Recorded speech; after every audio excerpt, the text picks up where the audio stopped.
So students, पिछली class में ना हम लोगों ने टाइप्स ऑफ प्रेफरेंस शेयर्स तक कंप्लीट कर लिया था, रिवीजन। ठीक है, हम अभी रिवीजन कर रहे हैं। तो टाइप्स ऑफ प्रेफरेंस शेयर्स हम ऑलरेडी डिस्कस कर चुके हैं। ठीक है, हमने उसमें टाइप्स ऑफ प्रेफरेंस शेयर्स में ये सारे types of preference shares complete कर लिए थे, जिसमें हमने cumulative, non cumulative, participating, non participating, convertible, non convertible complete कर लिया था। आज हम बात करेंगे डिबेंचर्स की। देखिए, डिबेंचर्स क्या होते हैं सबको पता है। डिबेंचर्स एक रिटन डॉक्यूमेंट है जो उधार को बताता है कि अगर किसी कंपनी ने किसी पब्लिक से उधार लिया है तो उस जो जिस इंडिविजुअल ने उधार दिया है वो डिबेंचर होल्डर। तो वी कैन से दैट कि debenture is a written acknowledgement of debt. मतलब ये एक रिटन एक्नॉलेजमेंट होता है डेट का, जिसमें ये बताया जाता है कि आपने, कंपनी ने उधार लिया है regarding payment of interest and repayment of principal. इसमें क्या होता है कि आपने प्रॉमिस किया होता है, एक तरह से आपने दो चीजें करनी होती है। एक तो आपको इंटरेस्ट पे करना होता है as a company, if you have taken you have raise money with the help of debentures, और दूसरा आपको प्रिंसिपल अमाउंट पे करना पड़ता है। मतलब अगर आपने उधार लिया ना, तो जितना आपने उधार लिया ना उतना पैसा आपको लौटाना पड़ता है, आज नहीं तो कल। और उसमें टाइम पीरियड पहले ही डिसाइड हो जाता है कि आप कितने समय के बाद उस पैसे को लौटाएंगे। ठीक है, अब आगे देखो, इसमें है कि कंपनी जो है can issue debentures if permitted by it's memorandum of association and articles of association. Company तभी डिबेंचर इशू कर सकती है जब उसके memorandum of association and articles of association में पावर दी गई हो इनवाइट करने की जनरल पब्लिक से। ठीक है, लोन के तौर पे। और ये वैसे ही मांगती है पैसे जैसे शेयर्स में मांगती है। तो मतलब company can raise money with the help of debentures as it was doing earlier in the case of share capital. तो इसको भी इशू करने के लिए आपको बकायदा पूरा इंफॉर्मेशन देना होता है डिबेंचर होल्डर को, और तब जाके आप पैसा रेज कर सकते हो। नीचे देखिए, लास्ट वाली लाइन कहती है कि a person who holds the debenture is called debenture holder. जो इंडिविजुअल डिबेंचर को होल्ड करता है, जैसे आपने अगर डिबेंचर खरीद रखा है तो आपको हम बोलेंगे debenture holder, and he has the status of a creditor of a company. और जो डिबेंचर होल्डर होता है ना स्टूडेंट्स, ये क्रेडिटर के तरह तरह ट्रीट किया जाता है, मतलब लेनदार की तरह इसको मानते हैं। ये कंपनी के ऊपर एक तरह से बोझ होता है। वंशिका, पॉइंट क्लियर है बेटा? ठीक है, नेक्स्ट है मेरिट्स ऑफ डिबेंचर्स। डिबेंचर्स के मेरिट्स क्या है, एडवांटेजेस क्या है? तो देखो, सबसे पहला एडवांटेज इसका है fixed income at lesser risk. इसमें क्या होता है कि इनकम इसमें ना फिक्स होती है। द जो आपको इंटरेस्ट के तौर पे पैसा मिलता है डिबेंचर्स से, ये इसमें इनकम आपको एकदम फिक्स मिलती है। और जो इन्वेस्टर कंजर्वेटिव टाइप का होता है, मतलब अपने आप को बचा के चलना चाहता है, उसके लिए काफी अच्छा माना जाता है। तो ये इसमें रिस्क कम होता है। ठीक है, पहला फायदा ये है। दूसरा फायदा है no participation in profit. Debentures जो होते हैं ना, डिबेंचर होल्डर्स जो है, प्रॉफिट में अपना पार्टिसिपेशन नहीं दिखा सकते। दैट मीन्स कि अगर कंपनी को प्रॉफिट होता है तो जो उनका इंटरेस्ट है वही उनको मिलेगा। और उसके अलावा ऐसे नहीं बोल सकते कि प्रॉफिट ज्यादा हुआ है तो हमें अपना हिस्सा चाहिए या हमें और इंटरेस्ट चाहिए। They do not have that right. तो एक सबसे बड़ा एडवांटेज ये है कंपनी पॉइंट ऑफ व्यू से कि इसमें ये लोग पार्टिसिपेशन इन प्रॉफिट नहीं करते। अच्छा, ये बताइए कौन पार्टिसिपेशन इन प्रॉफिट करता है? कौन स्टूडेंट बता रहे हैं? Share holders and equity share holders. Okay, very good. अच्छा, प्रेफरेंस शेयर होल्डर आपने बताया। प्रेफरेंस शेयर होल्डर में कौन है जो पार्टिसिपेशन इन प्रॉफिट करता है? हर तरह के? सर, जिसके पास पार्टिसिपेटिंग प्रेफरेंस शेयर होते हैं वो। ओके, ठीक है। और वैसे भी हम देखते हैं कि प्रेफरेंस शेयर होल्डर्स, जो पार्टिसिपेटिंग प्रेफरेंस शेयर होल्डर्स होते हैं, उनके पास राइट होता है कि प्रॉफिट अगर बच जाता है तो वो लोग क्लेम कर सकते हैं। ठीक है, हम पहले ही पढ़ चुके हैं। देखो, दिखा देता हूँ। ये देख रहे हो ना, पार्टिसिपेटिंग थर्ड वाला। ये देखो, ये हमने कल पढ़ा था और इन्होंने याद रखा है। Usual dividends at fixed rate and share in surplus profit. तो ये वाले जो पार्टिसिपेटिंग प्रेफरेंस शेयर होल्डर होते हैं, इनके पास ये राइट होता है कि प्रॉफिट में से भी अपना हिस्सा क्लेम कर सकते हैं। तो यही चीज इन्होंने बताया। बहुत अच्छा। ठीक है, अब हम आ जाते हैं तीसरे पॉइंट पे, नो डाइल्यूशन इन कंट्रोल। देखो, डिबेंचर्स की वजह से ना कंट्रोल नहीं खत्म होता है। आप कितने भी डिबेंचर होल्डर ले लो, क्योंकि उनके पास वोटिंग राइट नहीं होता है, तो हम बोल सकते हैं कि ये लोग कंट्रोल नहीं करते। अब मान लो किसी कंपनी ने बहुत सारे पैसे डिबेंचर्स के थ्रू रेज किया, तो कंपनी का जो कंट्रोल है ना, वो कंपनी का कंट्रोल बना रहता है। बिकॉज जो डिबेंचर होल्डर्स होते हैं उनके पास वो राइट है ही नहीं कंट्रोल करने का। They do not have the voting right.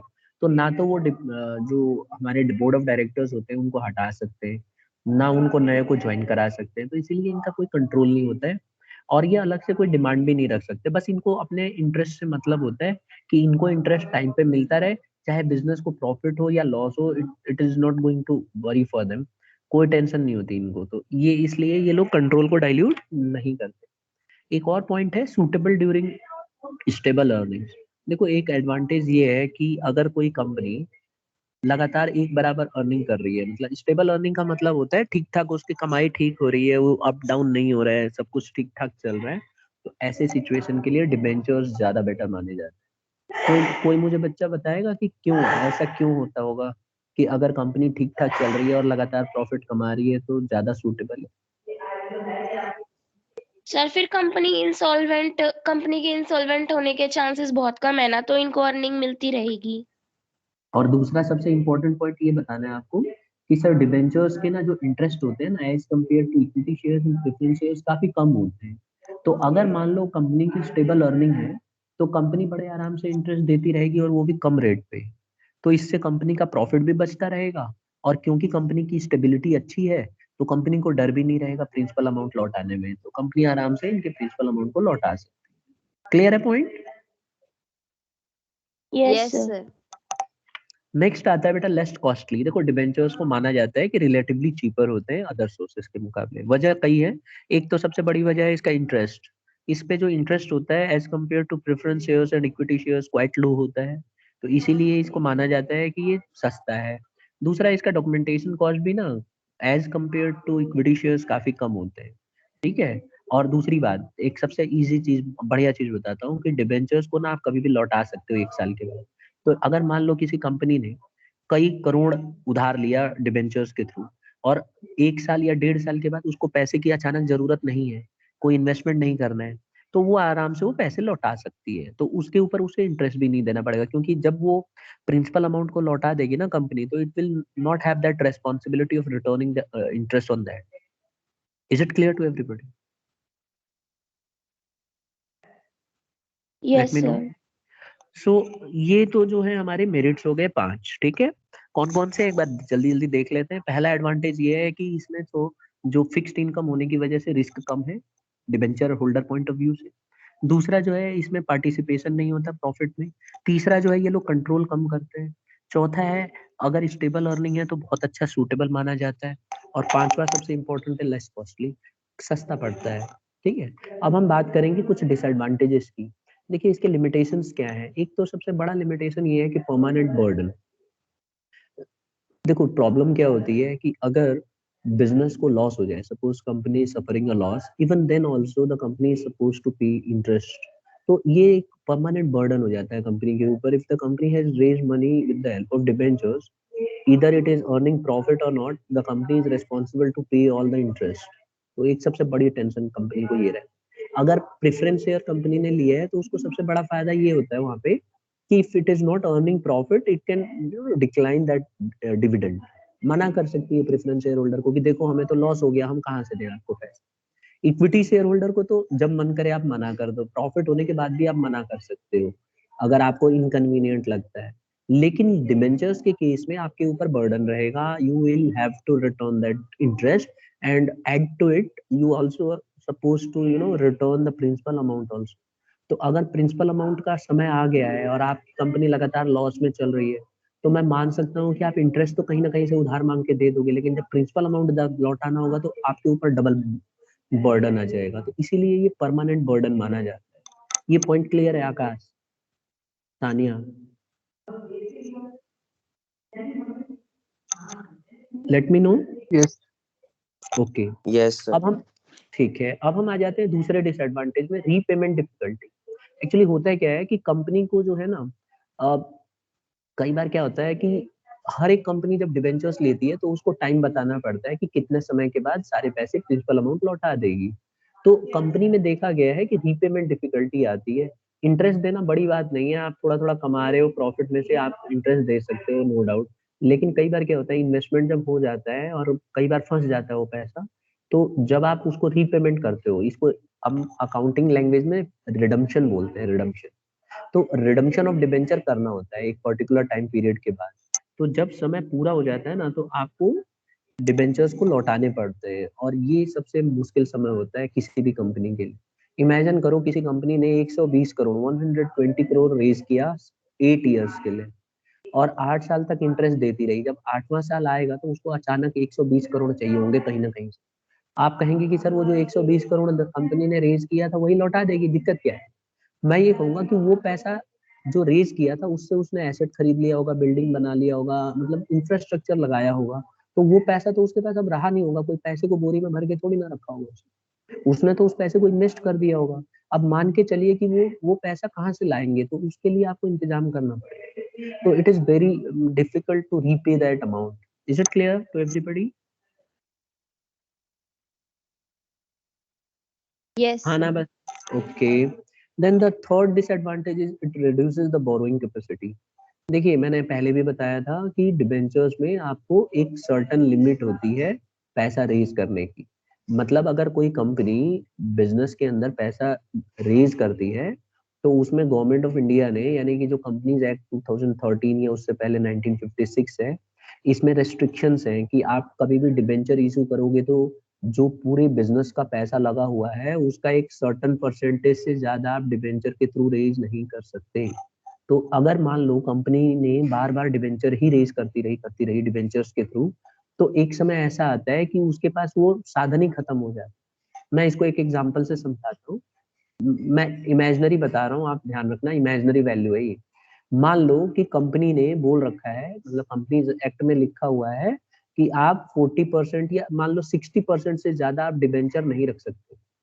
तो अगर कोई कंपनी 100 करोड़ रेज करती है, या किसी कंपनी ने 100 करोड़ रेज किया हुआ है और उसमें 58 करोड़ का उसका डिबेंचर्स के थ्रू लिया हुआ है, तो अब 2 करोड़ से ज्यादा वो बोरोइंग आगे फ्यूचर में नहीं कर सकते, है ना?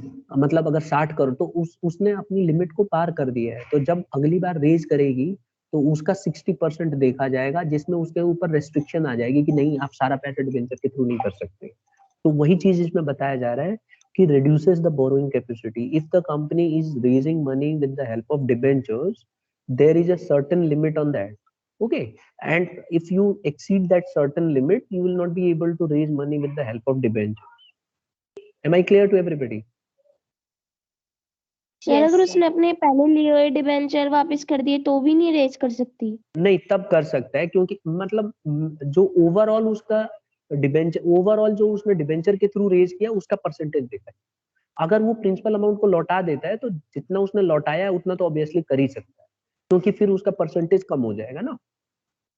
ओवरऑल जो कंपनी का कैपिटल होता है बिजनेस के अंदर, उसका परसेंटेज देखा जाता है। Am I clear now? Yes sir. ठीक है। Yes, sir. एक काम करते हैं बेटा, एक बार ना ये चेक भी कर लेते हैं, क्योंकि डेटा 2013 के बाद कुछ चेंज भी हुआ है। तो देख लेते हैं कि maximum limit by a company to raise debentures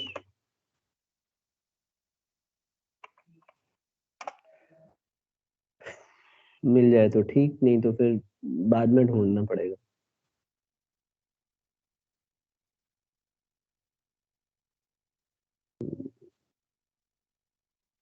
ये सेबी की गाइडलाइंस हैं, अगर मैं सही देख रहा हूँ तो guidelines for issue of debt instruments. कितना कर सकते हैं? 50% लिखा हुआ था ना कहीं? मिल रहा है? पूरा लॉ पढ़ना पड़ेगा इसके लिए। ये जो आप देख रहे हो ना, ये DRR, ये हम 12th में पढ़ेंगे, ठीक है? तो ये तो कंपलसरी है कि आपको इतना पैसा रेज करके रखना, मतलब बैंक में इन्वेस्ट करना पड़ता है।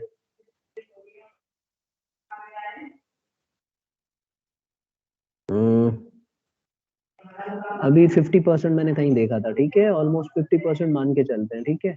इसमें फिर वो टाइम लगेगा, मैं आगे अगले क्लास में ना आपको इसके डेटा बता दूंगा, ठीक है?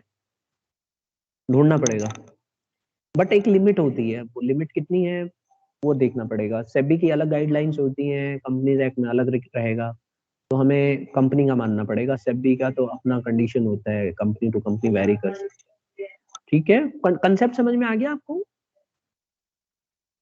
Class. Yes, sir. Yes sir. तो ये हमारे 3 लिमिटेशन है मित्र डिबेंचर्स को रेज करने के। मतलब पहला है परमानेंट बर्डन, उसके ऊपर एकदम टेंशन रहेगी क्योंकि उसे आज नहीं तो कल पैसा लौटाना है। एक दूसरा है रीपेमेंट, परमानेंट बर्डन तो समझ ही गए क्योंकि लॉस होने के बाद भी इंटरेस्ट देना है। दूसरा है रीपेमेंट डिफिकल्टी, रिडम्पशन करना है तो रिडम्पशन ऑफ डिबेंचर्स में उसको पैसे लौटाने पड़ेंगे। और तीसरा है बोरोइंग कैपेसिटी रिड्यूस हो जाती है, आप सारा पैसा डिबेंचर के थ्रू ही रेज नहीं कर सकते क्योंकि there is a certain limit where you if you keep on doing company will restrict you, आपको कंपनी रेस्ट्रिक्ट कर देगी, सेबी गाइडलाइंस को स्ट्राइक मार देगी कि भाई आप ऐसे नहीं कर सकते, तो आप रेज करना आपको बीच में रुकवा देगी सेबी। तो ये सब चीजें हमें ध्यान रखना है। अब आ जाता है टाइप्स ऑफ डिबेंचर्स। देखो डिबेंचर्स भी जैसे हमने पढ़ा ना प्रेफरेंस शेयर्स कई तरह के होते हैं, ऐसे ही डिबेंचर्स भी कई तरह के होते हैं। कौन कौन से तरह के? पहला होता है सिक्योर्ड और मॉर्टगेज डिबेंचर्स। ये नॉर्मल डिबेंचर माना जाता है। ये वो डिबेंचर्स हैं जो किसी एसेट को गिरवी रख के लिए जाते हैं। जनरली इंडियन कंपनीज इसी डिबेंचर को लेती है, कोई ना कोई एसेट गिरवी रखना पड़ता है और तब आप डिबेंचर्स को रेज कर सकते हो। एक होता है सिंपल और नेकेड डिबेंचर्स, इसको हम अनसिक्योर्ड डिबेंचर्स भी बोलते हैं। ये डिबेंचर्स जो होते हैं ना बिना किसी सिक्योरिटी के लिए जाते हैं। मतलब अगर ये डिबेंचर्स को कोई कंपनी रेज करती है तो उसको बदले में एसेट वगैरह कोई गिरवी नहीं रखना पड़ेगा। सपोज करो किसी कंपनी को 100 करोड़ चाहिए तो उसको बिल्डिंग या लैंड इसको कोई गिरवी रखने की जरूरत नहीं है, आसानी से इसको रेज कर सकती है। फिर एक और आता है रजिस्टर्ड डिबेंचर्स। देखो रजिस्टर्ड डिबेंचर्स जो होता है ये वो डिबेंचर्स होते हैं जिसके अंदर रजिस्टर्ड कराया गया होता है, यानी कि जो डिबेंचर होल्डर होता है ना उसका रजिस्ट्रेशन होता है, उसका बकायदा नाम और कंपनी के पास रहता है, डिटेल्स रहती है और इस डिबेंचर को कोई दूसरा नहीं बेच सकता जब तक आप इसको डॉक्यूमेंटेशन नहीं कराओगे। तो ये सेफ माना जाता है और आज की डेट में इसका इतनी ज्यादा वो नहीं है इम्पोर्टेंस, लेकिन पहले अगर आप देखोगे तो डिबेंचर्स रजिस्टर्ड भी लोग कराते थे। एक आता है स्टूडेंट्स बियरर डिबेंचर्स। ये वो डिबेंचर्स होते हैं जो जिसके हाथ में डिबेंचर रहेगा वही उसका मालिक बन जाएगा। जैसे बियरर, आप देखो बियरर इंस्ट्रूमेंट होते हैं ना, bill of exchange bearer instrument है, जिसके हाथ में रहेगी बिल ऑफ एक्सचेंज वो मालिक है, जहां मन करे ट्रांसफर कर सकता है, जब मन करे डिस्काउंट करा सकता है। वैसे ही बियरर डिबेंचर भी होते हैं, जिसके हाथ में ये डिबेंचर होगा वही उसका मालिक है। अब सपोज करो मैंने बियरर डिबेंचर खरीद रखा है तो मैं इस डिबेंचर को थर्ड पार्टी को भी दे सकता हूँ, अपने फ्रेंड को भी दे सकता हूँ, मेरे पेरेंट्स भी इसके ओनर बन सकते हैं। तो जिसके हाथ में ये डिबेंचर रहेगा वही इसका मालिक होता है और ये ट्रांसफरेबल होता है, हम आसानी से एक दूसरे को पकड़ा सकते हैं। Am I clear to everybody? Yes sir. एक और आता है कन्वर्टेबल डिबेंचर्स। देखो कन्वर्टेबल डिबेंचर्स वो डिबेंचर्स होते हैं जो हम कन्वर्ट कर सकते हैं। It can be converted. इसमें क्या होता है ऑप्शन रहता है कन्वर्ट करने का। इसमें हम इस तरह के जो डिबेंचर्स हैं इनको इक्विटी शेयर्स में कन्वर्ट किया जा सकता है एक पर्टिकुलर टाइम पीरियड के बाद। Is it clear to everybody? Yes, फिर एक और आता है नॉन कन्वर्टेबल डिबेंचर। देखो it will not be converted into equity shares. Non convertible debenture में प्रॉब्लम क्या होती है कि ये डिबेंचर्स को ना आप इक्विटी शेयर्स में कन्वर्ट नहीं कर सकते, जो डिबेंचर्स हैं रहेंगे, आप इसमें कोई बदलाव नहीं कर सकते। एक आता है फर्स्ट डिबेंचर। फर्स्ट डिबेंचर वो डिबेंचर्स होते हैं जो रीपेबल बिफोर अदर डिबेंचर्स। तो ये रीपेबल होते हैं, मतलब कहने का मतलब ये है कि ये डिबेंचर्स को सबसे पहले प्रेफरेंस मिलती है। जैसे बहुत सारे डिबेंचर्स आपने खरीदे हैं डिबेंचर होल्डरों ने, तो जो जिस पर्सन के पास फर्स्ट डिबेंचर होगा ना उसको पहले पैसा मिलेगा। इनफैक्ट जब प्रिंसिपल अमाउंट लौटाया जा रहा होगा कंपनी के द्वारा टाइम पीरियड ओवर होने के बाद, तो इनको पहले प्रेफरेंस दिया जाता है, इन्हीं को पहले लौटाया जाता है।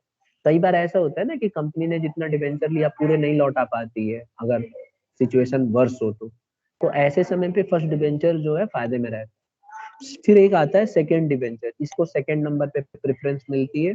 तो फर्स्ट डिबेंचर के पैसे देने के बाद इसको पैसा दे दिया जाता है।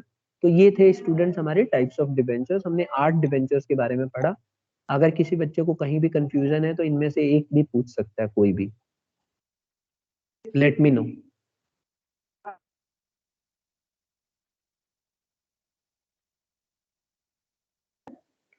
किसी को नहीं पूछना? चलिए बहुत अच्छी बात है। अगर कंफ्यूजन नहीं है तो हम अगला टॉपिक करेंगे रिटेन्ड अर्निंग्स। तो हम लोगों ने देखो 2 तो पढ़ लिया, हम लोगों ने बेटा 3 इनफैक्ट पढ़ लिया। हमने इक्विटी पढ़ लिया, हमने प्रेफरेंस शेयर्स पढ़ लिए, उसके एडवांटेज डिसएडवांटेज देख लिए, फिर हमने डिबेंचर्स पढ़ा, उसके एडवांटेज डिसएडवांटेज पढ़ा, फिर टाइप्स ऑफ डिबेंचर्स पढ़ा।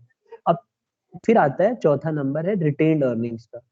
रिटेन्ड अर्निंग्स क्या होती है? रिटेन्ड अर्निंग्स प्रॉफिट का वो हिस्सा है जो कंपनी रिजर्व के तौर पे अपने पास ही रख लेती है और दोबारा बिजनेस के अंदर वो लगा देती है। अब आप कहेंगे कि सर ये पैसा दोबारा किस लिए लगाती है? तो ये कंपनी पैसा कई रीजन से लगाती है। पहला रीजन तो ये हो सकता है कि कंपनी अपने आप को मॉडर्नाइज करना चाहती है।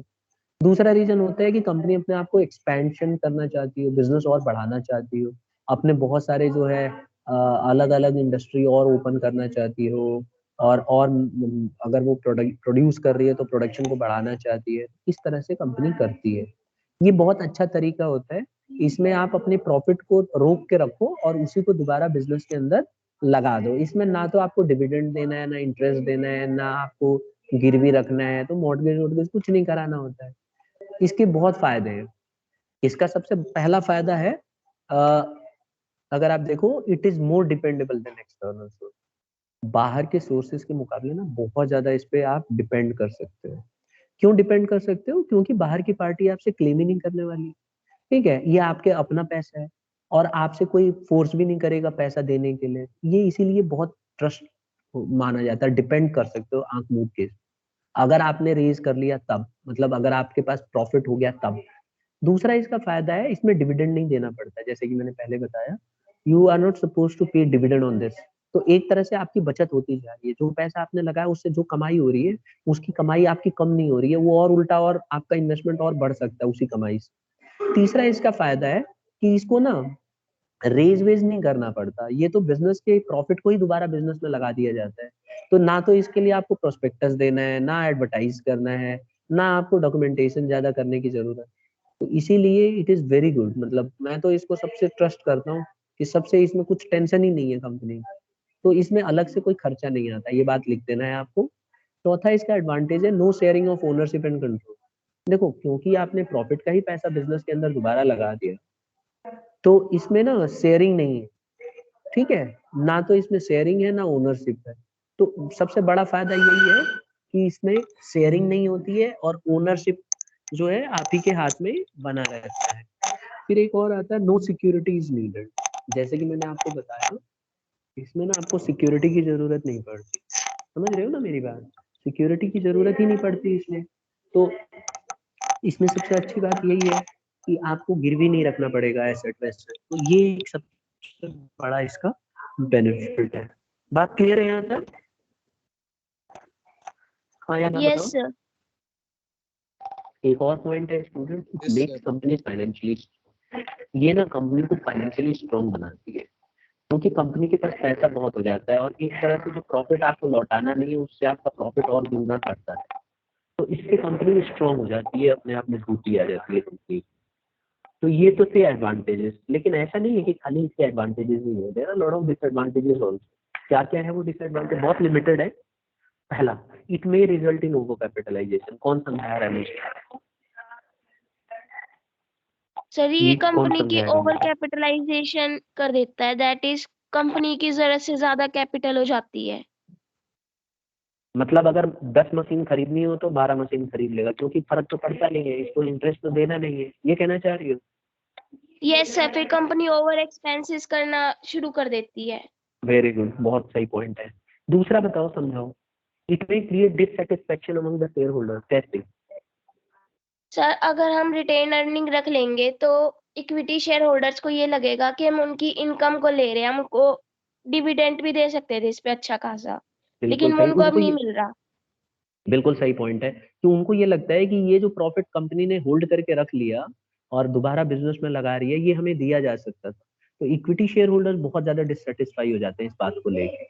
बहुत सही पॉइंट है। तीसरा है, not dependable in the year of इनएडिक्वेट profit. इसको समझाओ। सर अगर कंपनी को लॉस हो जाएगा तो कंपनी उस साल रिटेन अर्निंग नहीं कर सकती। तो जब इनएडिक्वेट प्रॉफिट होगा तो रिटेन अर्निंग पे कंपनी डिपेंड नहीं कर सकती। बिल्कुल सही। मतलब जिस साल प्रॉफिट, सपोज करो किसी साल प्रॉफिट कम हो जाता है, तो कंपनी को पैसा उतना बनेगा ही नहीं है, क्योंकि वो देखो, डिबेंचर्स को इंटरेस्ट तो देना ही पड़ेगा आपको, लोन लिया होगा उसका पैसा देना ही पड़ेगा। तो आपके पास प्रॉफिट ही नहीं बचेगा और कम बचेगा, तो फिर आप बिजनेस में दोबारा कैसे लगाओगे? तो इसीलिए इसके ऊपर हम पूरी तरह से 100% डिपेंड नहीं कर सकते, क्योंकि हमें नहीं पता होता है कि बिजनेस को प्रॉफिट ही होगा।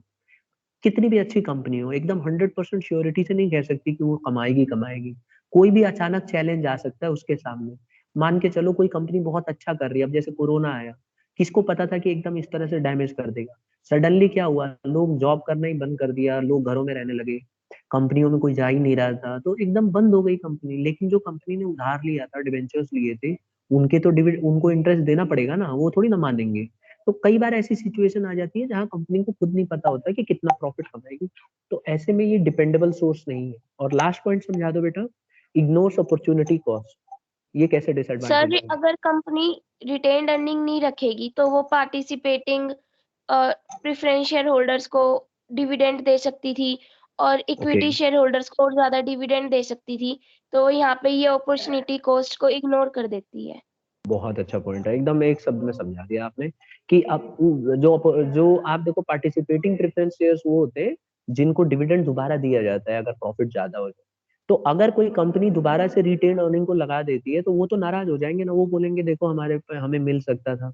तो ये आपने एक अच्छी अपॉर्चुनिटी खो दी, क्योंकि अगर आप ऐसा करते हो, अगर आप इक्विटी शेयर होल्डर्स को दोबारा डिविडेंड देते हो या ज्यादा रेट पे डिविडेंड अनाउंस करते हो, तो आपके लिए मौका बनता है अगली बार, क्योंकि अगले साल आपके मार्केट में अच्छी इमेज जाएगी कि भाई ये कंपनी तो अच्छा डिविडेंड दे रही है। तो if you want to raise money next year और नेक्स्ट टाइम, तो it will be very easy for you to raise money. लेकिन आपने वो मौका खो दिया, तो इसीलिए ये लिमिटेशन बन जाता है। ठीक है, यहाँ तक क्लियर है सबको? Yes sir. अब देखो एक और तरीका आता है सोर्सेस ऑफ फाइनेंस का, वो है ट्रेड क्रेडिट। बहुत इजी है, देखो ये एक ऐसा तरीका है जिसमें एक ट्रेडर दूसरे ट्रेडर को उधार के बदले पैसा देता है। मतलब इसमें क्या होता है कि आप, एक कंपनी या कोई भी ट्रेडर जब बिजनेस में सामान खरीदता है तो उसको बोल देता है कि ठीक है, वो अलग से उधार दे देता है। तो when creditor grant such facility, they are in fact financing purchase for a short period. तो ये कम समय के लिए कई बार ट्रेडर आपस में बीच में करते हैं। इसका फायदा क्या है? पहला फायदा है कन्वीनियंट सोर्स ऑफ फाइनेंसिंग। समझाते रहो, कौन समझाएगा? हैंड रेज करो जरा, कौन बच्चा समझाएगा? क्योंकि हम रिवाइज कर रहे हैं तो आपको पहले से ही आते हैं सारे। ठीक है, सॉरी। हाँ बेटा बोलो। सर ये कन्वीनियंट सोर्स ऑफ फाइनेंसिंग है क्योंकि इसमें हम खरीद ही रहे हैं क्रेडिट पे, तो ये कन्वीनियंट है। क्योंकि ये आसानी है। जैसे मान लो दो जनों ने आपस में सामान खरीदा बेचा, ठीक है, अब मैं मान लो मैं हूँ और एक मेरे साथ और है कोई ट्रेडर, मैंने उससे 50,000 का सामान खरीदा, तो मैं उसको बोल दूंगा ठीक है बाद में दे देना, उधार दे देते हैं, ट्रेड क्रेडिट उधारी पे चल जाता है। तो ये कन्वीनियंट है, आसानी से हो जाता है, इसके लिए कोई भागम भाग नहीं होती है। यही कहना चाह रही हो? Yes sir. आप किसी दूसरे की आईडी से चला रही हो क्या आज? यस सर, मेरी आईडी काम नहीं कर रही चल थी तो मैंने ब्रदर की आईडी से चला रखा ठीक है। है, ठीक है, ठीक है। अब दूसरा पॉइंट है रेडिली अवेलेबल। कौन बता रहा है? और कोई बच्चा है जो रेडिली अवेलेबल को समझाए? कोशिश करो बेटा, कोशिश करने से आएगा। रेडिली अवेलेबल का मतलब है आसानी से उपलब्ध हो जाए, ऐसे? कौन समझाएगा? कौन समझा सर रहे हैं? क्योंकि ये हाँ बोलो। सर क्योंकि ये ट्रेड क्रेडिट हमें से उधार पे खरीदना होता है तो ज्यादा पैसे का लेन देन उस वक्त नहीं होता, तो ये रेडिली अवेलेबल होता है बायर के ठीक, पास भी और सेलर के पास भी। बिल्कुल सही, क्योंकि हमें कहीं जाने की जरूरत ही नहीं पड़ती। रेडिली अवेलेबल का मतलब है इंस्टेंटली एकदम अवेलेबल हो जाएगा, तो आप ट्रेड क्रेडिट को एकदम जल्दी से अवेलेबल करा लेते हैं। तीसरा पॉइंट है इंक्रीज्ड सेल्स। इससे क्या फायदा होता है कि सेल्स बढ़ जाती है ना? ट्रेड क्रेडिट होने की वजह से बहुत जल्दी से सेल हो जाती है। मतलब जहां आप कम बेच, जैसे सपोज करो मैं 1 लाख का सामान बेच रहा हूँ, सामने वाली पार्टी के पास कैश नहीं है या पैसा नहीं है देने के लिए, तब भी मैं बेच सकता हूँ ना उसको, ये बोल के कि चल ट्रेड क्रेडिट हो गया बाद में दे देना। तो इससे क्या होता है, सेल्स में इंक्रीज आ जाता है। अगर ये फैसिलिटी नहीं होती तो वो मना कर देता है, यार मेरे पास पैसे नहीं है, मैं अभी नहीं खरीद सकता। और अगर हम ट्रेड क्रेडिट की फैसिलिटी नहीं देते तो फिर हम भी बेच नहीं पाते। तो इससे क्या होता है, इंक्रीज हो जाती है सेल्स, जो कि बहुत अच्छी बात है। एक और पॉइंट है helps in maintaining higher inventory level. कौन बताएगा ये कैसे एडवांटेज हो सकता है? सर जैसे अगर हम कैश में ट्रांजैक्शन कर रहे हैं तो ये हम्म, लिमिटेड रहता है, मतलब हम उतना ही सामान खरीद सकते हैं जितने का हमारे पास कैश है। लेकिन अगर ठीक हम है। क्रेडिट में खरीद रहे हैं तो हम हम्म, ज्यादा भी खरीद सकते हैं, तो हायर इन्वेंट्री लेवल मेंटेन रहता है। बिल्कुल सही। देखो इन्वेंट्री का मतलब होता है स्टॉक आप कितना रखते हो। तो अगर आप ट्रेड क्रेडिट वाला तरीका अपनाओगे तो इसमें आपके पास पैसे नहीं है, लेकिन आप ज्यादा सामान खरीद के अपने स्टोर करके रख सकते हो, क्योंकि इसका पैसा आपको बाद में देना है। तो इससे सबसे बड़ा फायदा यही है कि इन्वेंट्री लेवल बढ़ा सकते हो आप। ठीक है, जैसे एक एग्जांपल से दुकान का समझते हैं। देखो, जैसे आपने देखा होगा परचून की दुकान होती है, तो इन लोगों के पास बहुत, अगर मान लो किसी परचून वाले के पास बहुत पैसा नहीं है और उसके कस्टमर बढ़ते जा रहे हैं, तो उसको बहुत सारा सामान स्टोर करके रखना पड़ेगा, तभी तो कस्टमर आएंगे खरीदने के लिए। तो ऐसे में क्या करता है वो, सामने वाली पार्टी से बोलता है कि ट्रेड क्रेडिट कर लो, सामान मैं खरीद लेता हूँ और जैसे जैसे बिकता रहेगा मैं आपके पैसे लौटा दूंगा। क्योंकि उसने उधार अलाउ कर दिया, तो ये बहुत सारा सामान अपने पास इकट्ठा करके रख सकता है, और इससे फायदा ये होगा कि हर तरह का सामान इसके पास होगा, तो ज्यादा कस्टमर आएंगे। ठीक है, तो ये इन्वेंट्री को बढ़ाने में मदद करता है। और सबसे लास्ट पॉइंट है नो चार्ज ऑन एसेट।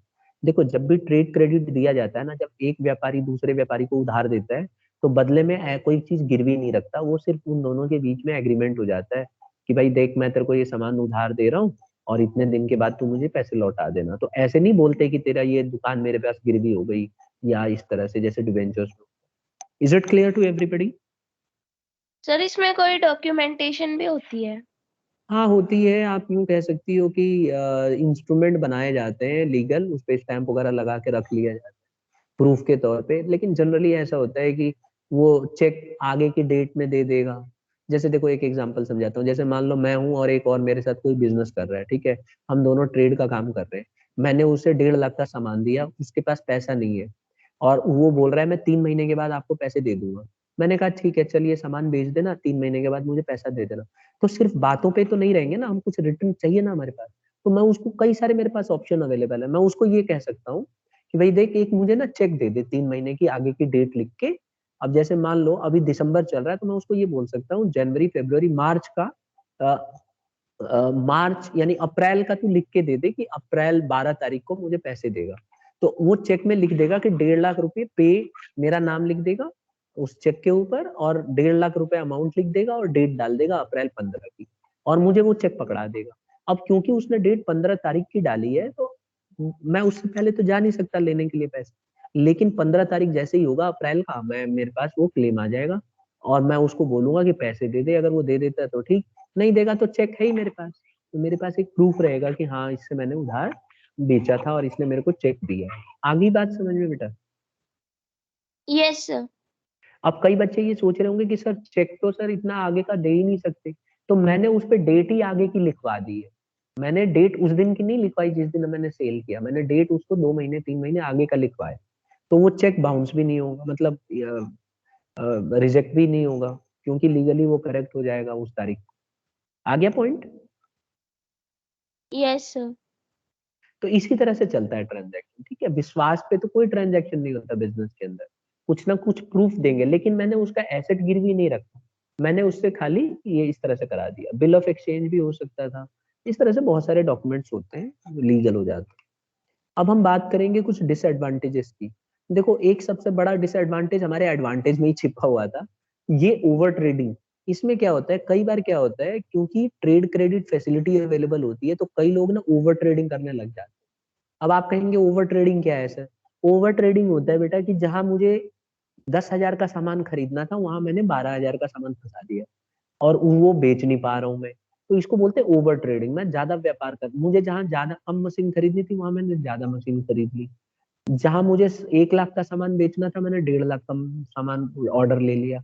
तो इसको बोलते हैं ओवर ट्रेडिंग।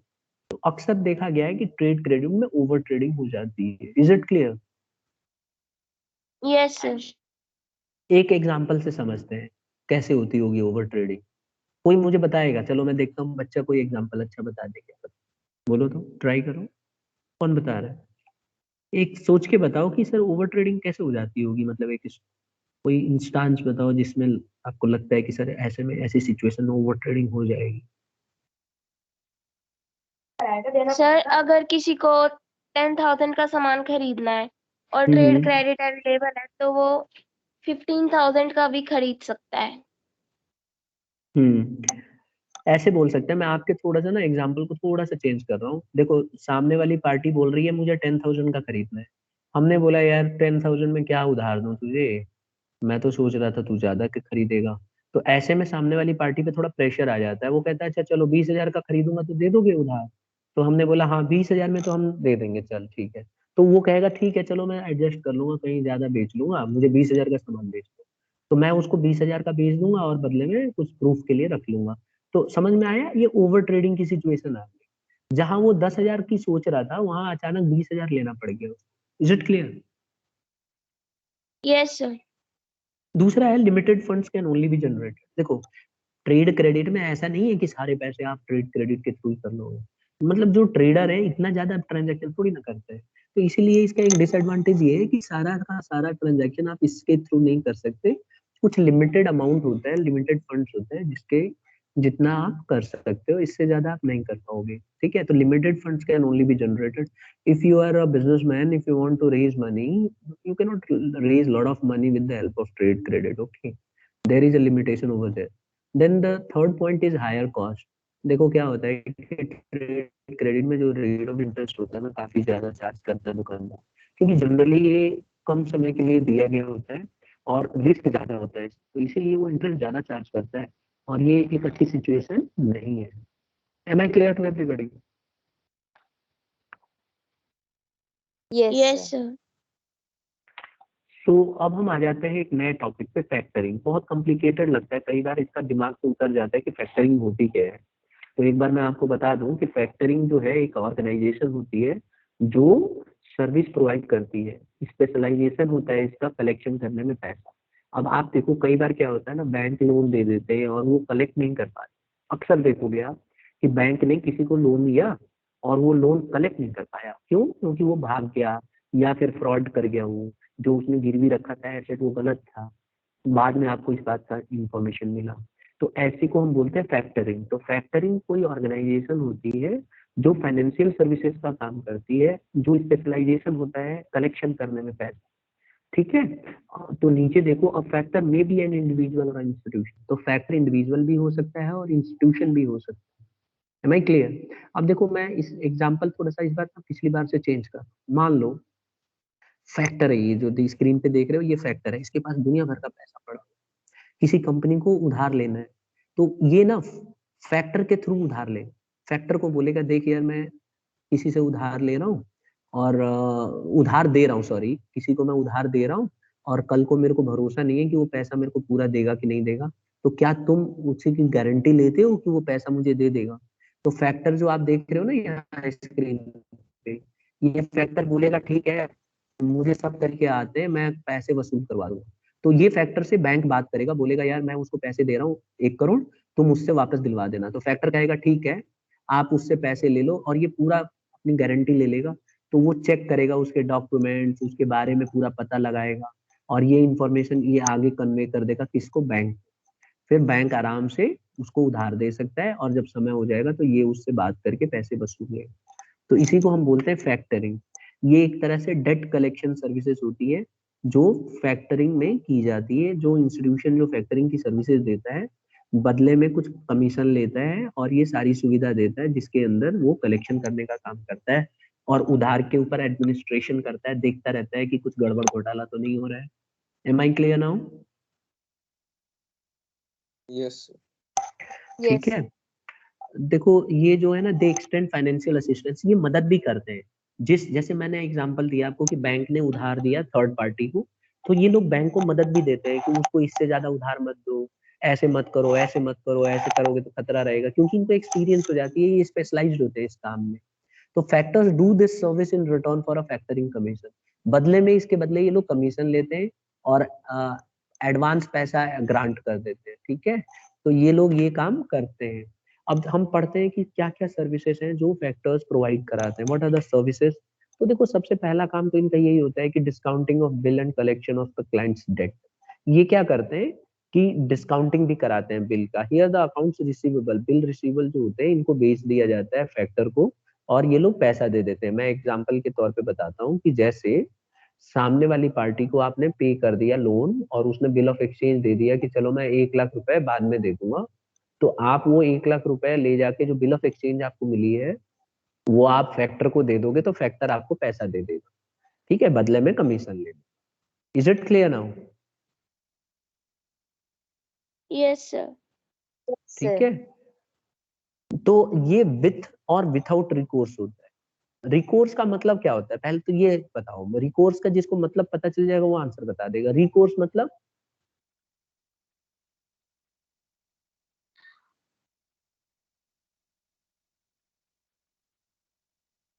नहीं पता,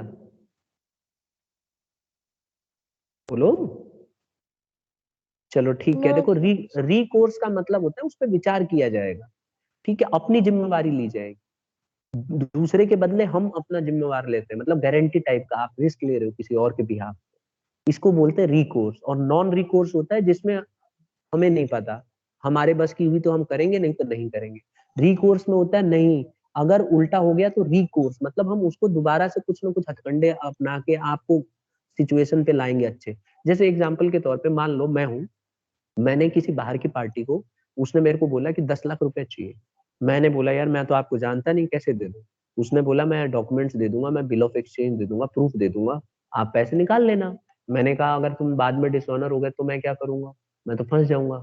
तो ऐसे सिचुएशन में मैंने क्या करा, एक फैक्टरिंग सर्विसेज ली, एक फैक्टर को पकड़ा जो स्पेशलाइज्ड है इस काम में, और उससे मैंने बात की। मैंने बोला भाई देखो सुनो, ये वाला देखो, ये है यहाँ पे। मैंने बोला कि देखो मैं आपको पैसे उस फलाना पार्टी को दे रहा हूँ, क्या आप पैसे मेरे वसूल करवा लोगे उससे। उसने बोला हाँ मैं करा दूंगा। तो मैंने उससे रिकोर्स सेटलमेंट कराया। रिकोर्स में क्या होता है कि उसने बोला कि अगर मैं पैसे क्लेम नहीं करा पाया तो मैं अपने जेब से दूंगा। तो इसको बोलते हैं रिकोर्स कराना, यानी कि वो रिस्क ले रहा है अपने ऊपर, कल को अगर वो पैसे नहीं दे पाया तो वो खुद मेरे को देगा, मेरे को टेंशन फ्री रहूं। बात समझ में आ गई स्टूडेंट? Yes sir. तो देखो कौन कौन से होते हैं फैक्टर्स, बहुत सारे फैक्टर्स हैं। जैसे एसबीआई फैक्टर्स हैं, ये एसबीआई फैक्टर समझ रहे हो, एसबीआई बैंक होता है ना, इसके फैक्टर्स हैं ये। तो ये लोग सर्विसेज प्रोवाइड यस करते हैं, कमर्शियल सर्विसेज लिमिटेड है, कैन बैंक है, ज्यादातर आपको बैंक के फैक्टर्स मिलेंगे। ये बड़ी बड़ी कंपनियां होती हैं जो फैक्टरिंग का काम करती हैं। ये लोग खुद रिस्क लेते हैं, करोड़ों करोड़ों रुपए लोन दिलवाते हैं और खुद जिम्मेवारी लेते हैं। अगर रिकोर्स है तो खुद जिम्मेवारी लेंगे, अगर पैसा क्लेम नहीं हुआ तो हम दिलवाएं। और मैंने बड़ा डिटेल में इसके ऊपर डिस्कस भी किया था जब ऑनलाइन हम कर रहे थे क्लास लेक्चर्स, बड़े बड़े लेक्चर्स हमने इस पे लिए। इनफैक्ट एक लेक्चर तो इसी पे चला है कि कैसे ये लोग धमका के पैसे मार पीट करके निकलवा लेते हैं, ठीक है। तो ये इन लोगों का काम होता है, इनको सारे तरीके पता होते हैं कैसे किसी से पैसे निकलवा, ठीक है। अगर कोई पैसा नहीं दे रहा है, कोई पार्टी भगोड़ा हो रही है, तो एकदम अचानक हमला बोलते हैं, उसके घर का सारा सामान वामान कुर्की कर लेते हैं। इनके पास बहुत सारी पावर्स होती हैं, ठीक है। इसी चक्कर में कईयों की धुलाई भी कर देते हैं अच्छे से। तो ये सब चीजें ये लोग करते हैं। अब देखो इसमें वही मैं बता रहा था आपको, एक रिकोर्स फैक्टरिंग होती है, एक नॉन रिकोर्स फैक्टरिंग होती है। रिकोर्स में क्या होता है, सर रिकोर्स में उल्टा कोई भी उल्टा प्रोटेक्शन उल्टा नहीं कर। उल्टा बोल दिया, हाँ गड़बड़ हो गई ना। यहाँ देखो रिकोर्स में ना उल्टा बोला मैंने, ये ध्यान देना एक बार फिर से स्टूडेंट्स। रिकोर्स फैक्टरिंग में कोई प्रोटेक्शन नहीं दी जाती और नॉन रिकोर्स में सर्विसेज दी जाती है, ठीक है। तो रिकोर्स अगर है तो आप जानो, आपका काम जाने, खाली ये पैसा दिलवाने में मदद करता है। और नॉन रिकोर्स वाले में जो है पूरा का पूरा रिस्क ले लेता है फैक्टर। तो ये पॉइंट लिख लेना एक जगह नोटबुक में। सर, फिर अगर दूसरा है, नॉन रिकोर्स हाँ, में जैसे वो उसको पैसा नहीं प्रोवाइड कर पाया तो वो अपनी जेब से देगा ना पैसे। हाँ जी बिल्कुल देगा, लेकिन नॉन इसमें पता है क्या रिकोर्स। है, हाँ जी नॉन रिकोर्स में एक और चीज है कि इसमें ना कमीशन थोड़ा ज्यादा चार्ज करते हैं, ये है दिक्कत। वो तो करना भी चाहिए, पूरा गारंटी ले रहा है कि नहीं। Yes sir. Yes sir. फिर आता है प्रोवाइडिंग इन्फॉर्मेशन। ये देखो ये ना ये कंफ्यूजिंग होता है, देखो अब मैं खुद भी इसमें गड़बड़ कर गया ना मैं।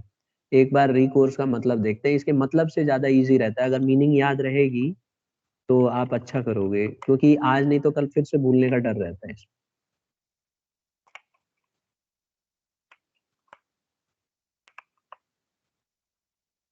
एक बार देखते हैं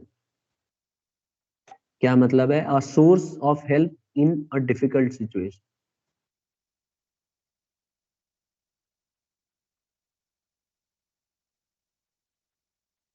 ये सब टेक्निकल आने, legal right to demand compensation on payment, ठीक है। A source of help in a difficult situation. और नॉन रिकोर्स क्या होते हैं,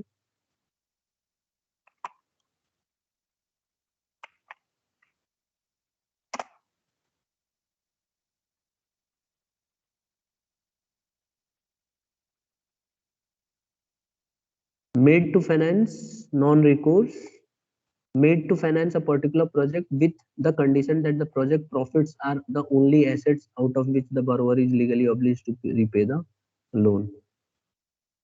मीनिंग उल्टा नहीं आ रहा है?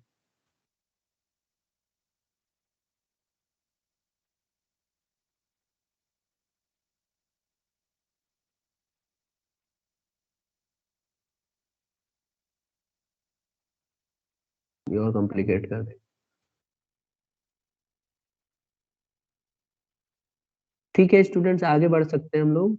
नेक्स्ट देखो, प्रोवाइडिंग इंफॉर्मेशन। ये तो समझ ही गए होंगे कि ये लोग क्या करते हैं, मैंने शुरू में बता दिया था कि ये इंफॉर्मेशन प्रोवाइड कर, जो फैक्टर्स होते हैं ना, ये इन्फॉर्म कर देंगे। जैसे आपने लोन दिया है तो आपको बार बार बताते रहेंगे इससे सावधान रहो, और मतलब आपको सचेत करते रहेंगे। ठीक है, अब इसके फैक्टरिंग के फायदे क्या हैं? एक तो ये सस्ता पड़ता है, चीपर है, और ये जो है इंस्टेंट कैश फ्लो एनेबल कर देता है, क्लाइंट को सेटल कर देता है उसकी लायबिलिटी, और सिक्योरिटी देता है, और बदले में गिरवी नहीं लेता है एसेट्स। और फिर लास्ट है, the clients can concentrate on core areas. तो अगर आप उधार देते हो किसी को और फैक्टरिंग की सर्विसेज लेते हो, तो आप अपने काम से काम रखोगे, आपको टेंशन नहीं रहेगी, क्योंकि सारी टेंशन फैक्टरिंग वाले ले लेते हैं, वो पता लगाते रहते हैं, वो आपको इन्फॉर्म करते रहते हैं, तो आप अपने कोर एक्टिविटी पे ध्यान देते हैं। लेकिन इसके कुछ नुकसान भी हैं। नुकसान नंबर 1, बहुत एक्सपेंसिव होता है, मतलब स्मॉल अमाउंट्स में बहुत खर्चा पड़ जाता है।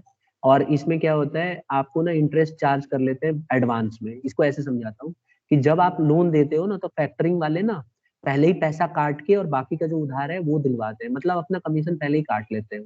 मान के चलो कि मैंने किसी से 10 लाख का लोन दिया किसी को, ठीक है, 10 लाख का लोन दिया और फैक्टरिंग की मदद ले रहा हूँ, तो फैक्टरिंग को मैं वो 10 लाख का लोन दूंगा कि भाई मैं उस थर्ड पार्टी को देने जा रहा हूँ, आप उसको दे दो।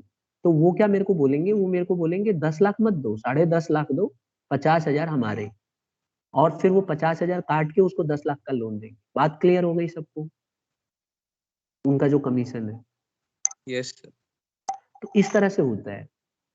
यहाँ तक क्लियर है? आई होप सबको क्लियर हो गया होगा पॉइंट। Yes sir. अब Yes, sir. एक तरीका है लीज फाइनेंसिंग। देखो लीज फाइनेंसिंग क्या है, आज की डेट में ना बहुत मुश्किल हो जाता है पैसे का अरेंज करना, और आज देखो जमीन इतनी महंगी है। तो आप कोई भी बिजनेस करते हो तो आपको जगह चाहिए होती है बिजनेस करने की। तो लीज फाइनेंसिंग एक ऐसा तरीका है जिसमें ना एग्रीमेंट हो जाता है कि किसी की प्रॉपर्टी का आप इस्तेमाल कर सकते हो एक पर्टिकुलर टाइम पीरियड, उसको बोलते हैं लीज पे रखना। वो मैं हम डिटेल में डिस्कस कर चुके हैं, तो मैं बहुत ही ब्रीफ में चलूंगा आज कि लीज फाइनेंसिंग एक ऐसा तरीका है जिसमें जो यूज करने वाली पार्टी है वो किसी दूसरे जो मालिक है जमीन का या बिल्डिंग का या जो भी है, उससे बात करता है, एग्रीमेंट करता है कि देखो हम आपकी जमीन का ओनर बनना चाहते हैं 10 साल या 15 साल के लिए। उसके लिए बकायदा लीज फाइनेंसिंग का डॉक्यूमेंटेशन होता है, और फिर वो उतने साल का एग्रीमेंट बन जाता है। तो लीज फाइनेंसिंग करने वाली कंपनी जो है वो उसका मालिक बन जाती है। ठीक है, जो ओनर होता है ना एसेट का, उसको हम लेसर कहते हैं, और लेसर बोलते हैं इसको, वैसे हम इंडिया में लेसर बोलते हैं। और जो इसका यूजर है उसको लेसी बोलेंगे। ठीक है, लेसी कौन है? कंपनी जिसने गिरवी सामान को मतलब अपना बना लिया एग्रीमेंट करके। लेसी जो है इसके बदले किराया देती रहती है, जो भी एग्रीमेंट हुआ होता है उस एसेट का इस्तेमाल करने के बदले किराया देती रहती है। और at the end of the lease agreement the asset reverts to the laser.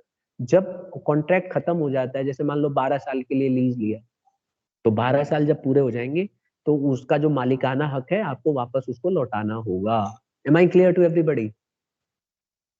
Yes sir. Yes. अब देखो इसमें भी ना एग्रीमेंट में बड़ा ध्यान रखना पड़ता है। जैसे मान लो किसी ने बोला कि भाई मैं आपके ना ये जमीन का इस्तेमाल करूंगा, फैक्ट्री बनाऊंगा। अब वो फैक्ट्री बना के और उसको खंडहर टाइप का छोड़ के चला गया, तो उसको तुड़वाने गिरवाने में खर्चा लगेगा ओनर का। तो ये सारा एग्रीमेंट पहले ही से तय हो जाता है कि आप इस लिमिट तक जा सकते हो। ठीक है, अब इसके एडवांटेज क्या है? इसका एडवांटेज ये है कि लेसी आसानी से एसेट को कम लागत में रख सकता है। वो तो आप समझ ही गए होंगे कैसे। जब उसकी जमीन अपनी जमीन हो गई इसकी, तो आसानी से कम पैसा ज्यादा नहीं लगेगा, खाली किराया तो देना पड़ेगा, और किराया ज्यादा रहता नहीं है, तो इसीलिए ये सस्ता पड़ता है। दूसरा है लिमिटेड फॉर्मेलिटीज। इसमें ज्यादा फॉर्मेलिटीज नहीं करती, कुछ डॉक्यूमेंटेशन होते हैं लीज की, वो डॉक्यूमेंटेशन जल्दी हो जाता है। तो आप आसानी से फॉर्मेलिटीज थोड़ी बड़ी जो भी है उन्हें पूरा करके रख सकते हो, जल्दी हो जाएगा। अच्छा, lease rent is charge against profit. तो अब ये पॉइंट बहुत इंपॉर्टेंट है कि अगर किसी कंपनी ने, यानी कि लेसी बोल देते हैं, लेसी जो है रेंट ना चार्ज अगेंस्ट प्रॉफिट देती है। कैसे? मतलब मतलब अगर कंपनी को प्रॉफिट हो जाएगा, लॉस भी होगा ना, तब भी कंपनी को देना पड़ेगा उसमें। ठीक है स्टूडेंट्स? Yes sir.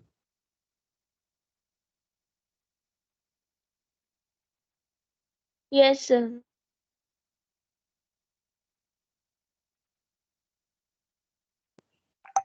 ठीक है स्टूडेंट्स, और एक और देखो, it provides finance without sharing the ownership. इसमें क्या होता है, आप मतलब आपको ओनरशिप बिना दिए आप बिजनेस में पैसा लगा सकते हो। तो जैसे सपोज करो आपकी बिल्डिंग है, अब आप बिल्डिंग को लीज फाइनेंसिंग कर रहे हो, तो आप आसानी से, आपका ओनरशिप भी नहीं खत्म होगा और आपको पैसे भी मिलने शुरू हो जाएंगे। तो आपका मालिकाना हक, आपको भी पता है कि लीज फाइनेंसिंग में कुछ साल के बाद जो एग्रीमेंट होता है, उसके बाद आप ही का मालिकाना हक आ जाएगा वापस। तो ये एक सबसे बड़ा फायदा होता है कि इसमें आपकी ओनरशिप नहीं जाती।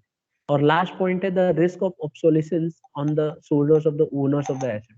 इसमें कंपनी के पॉइंट ऑफ व्यू से देखें, जो लेसी के पॉइंट ऑफ व्यू से, तो लेसी ने जो उसकी बिल्डिंग ली है, गिरवी रखी है, उसमें उसको, आपको भी पता है ऑब्सोलिसेंस जानते हो, आपने ये डेप्रिसिएशन पढ़ लिया चैप्टर। एक समय के बाद हर चीज बेकार हो जाती है, ऑब्सोलीट हो जाती है। जैसे कार आपने लिया तो 12-13 साल के बाद ऑब्सोलीट हो जाएगी, दिल्ली में चला नहीं सकते हैं। तो इसी तरह से बिल्डिंग की भी लाइफ होती है। कोई मुझे बताएगा बिल्डिंग की कितनी लाइफ होती है?